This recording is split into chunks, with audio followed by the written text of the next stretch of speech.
ઉભા રહો અહીંયા છે અહીંયા છે. નમસ્કાર મિત્રો, વિડીયોમાં આપનું સ્વાગત છે. મિત્રો, ધારીથી ચલાળા જે રોડ છે, Dhari Chalala road, main road highway, ત્યાં ગળધરા ખોડિયાર માતાજીનું મંદિર અથવા તો ધારી ડેમ, ખોડિયાર ડેમનું જે પાટિયું છે, ત્યાંથી થોડા આગળ જતાં અડધો કિલોમીટર, પૂરું નહીં, અડધો 1 કિલોમીટર, જો હું તમને બતાવું. અહીંયા આ એક બોર્ડ પણ છે, માતાજીનો મઢ, દેવબુજક સમાજના માતાજીનો મઢનું આ જે પાટિયું છે, અને આ જૂનો ખીચા રોડ છે. ત્યાં એક વાવ છે, જો હું તમને બતાવું. અહીંયા એક સરસ મજાની વાવ છે. આ કોઈને ખબર પણ નથી હોતી કે અહીંયા આવી એક વાવ છે. જુઓ, પાણી આ લોકો જીવતા રાખ્યા હોય તો આ બધાને વાવે રાખ્યા અંદર પાણી ભમર્યો છે. એક મિનિટ હો, આપણે વાવનો સીન લઈ લઈએ પેલા. ચોખ્ખી વાય છે, અંદર કાંઈ નથી.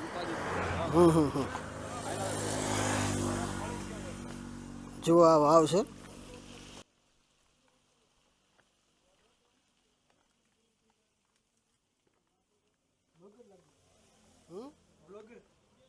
બ્લોગર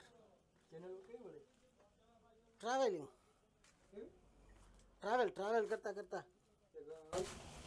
જો વાવમાં પાણી પણ છે. જુઓ, વાવમાં પાણી છે અને બાંધકામ આ વર્ષો જૂનું હોય એવું લાગે છે. ઈંટ છે પણ આ ઈંટોનું બાંધકામ છે. જુઓ, આ જે કમાન બનાવેલી છે ઈંટોથી બનાવેલી છે, પણ જૂનવાણી ઈંટો છે. આધુનિક અત્યારે જે બને એવી ઈંટો નથી. અને પથ્થરનું આખું બાંધકામ છે.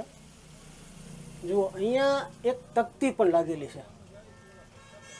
ત્યાં આપણે જોઈએ. હવે આ જે વાવ છે એ હું તમને બતાવું છું. હાલો ભાઈ, તમે આગળ જો. હા, જાઓ ઉપર. હા,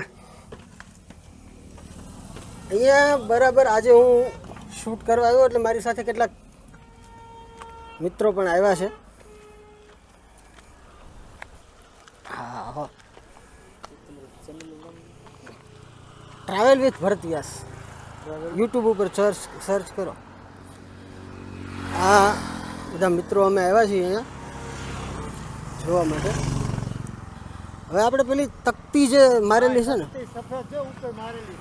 એ જોઈ લઈએ, એમાં શું લખ્યું છે.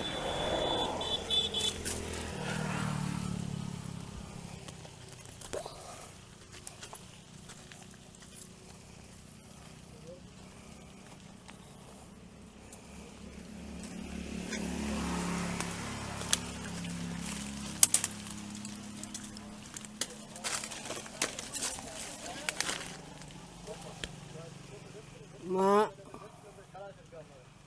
અક્ષરો બરાબર બતાતા નથી. શ્રી સયાજી ગાયકવાડ,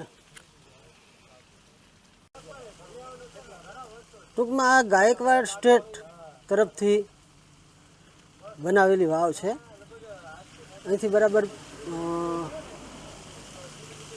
બતાતા નથી શબ્દો, અત્યારે હું વાંચી નથી શકતો. અને અહીંયા ઊભા રહેવામાં પણ તકલીફ થાય એવું સ્થળ છે. જુઓ, અહીંયા આ વાવ એકદમ નજીક છે. આ વાવ છે અને એની ઉપર આ તકતી છે. હવે આપણે પાછા જઈએ. ગાયકવાડ સ્ટેટ તરફથી ટૂંકમાં બનાવેલી આ વાવ છે.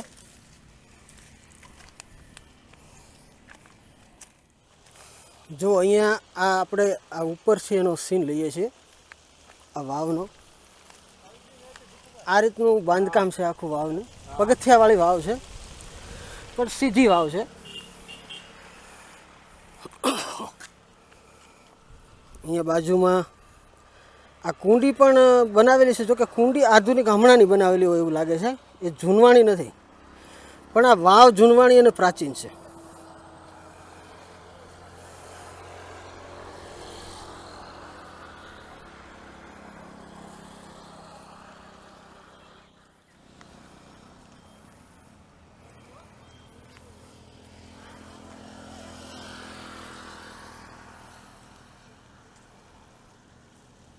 તો મિત્રો અહીંયા જ છે જુઓ આ વાવ, અને એમાં ગાયકવાડ સ્ટેટની કંઈક તકતી લાગેલી છે. ગાયકવાડ સ્ટેટ તરફથી બનાવેલી વાવ છે. આવી વાવ એ છે ને આપણી સંસ્કૃતિ, આપણી ધરોહર, એના બધા સ્મૃતિ ચિહ્નો છે. કારણ કે એક સમય હતો કે જ્યારે મુસાફરી છે ને એ બળદગાડામાં, ઘોડા ઉપર, ઊંટ ઉપર અથવા તો પગપાળા થતી, અને આ મુસાફરી દરમિયાન પાણીનું ખૂબ મહત્ત્વ હોય છે. એટલે વટે માર્ગોને વચ્ચે રસ્તામાં પાણી મળી રહે એના માટે જે આપણા પરોપકારી પૂર્વજો હતા, જેની પાસે સગવડ હોય, એ લોકો રસ્તામાં આવી વાવો બંધાવતા હતા. એટલે ખરેખર આ વાવ છે ને એ આપણી સંસ્કૃતિ, આપણી ધરોહર, એની સ્મૃતિ છે, એના સ્મારકો છે આ બધા. એટલે આવી વસ્તુઓનું ખરેખર જતન થવું જોઈએ, એની જાળવણી થવી જોઈએ, એને સુરક્ષિત કરી લેવી જોઈએ. હવે આ રસ્તામાં આવી રીતે આ ચલાળા ધારી રોડ ઉપર અહીંયા આવી વાવ છે, ઘણાને ખબર પણ નથી હોતી. એટલે દર્શકોને ખબર પડે એટલા માટે આ વિડીયો બનાવ્યો છે. વિડીયો જો તમને ગમ્યો હોય તો એને લાઈક કરજો, શેર કરજો, મારી ચેનલને સબસ્ક્રાઈબ કરજો.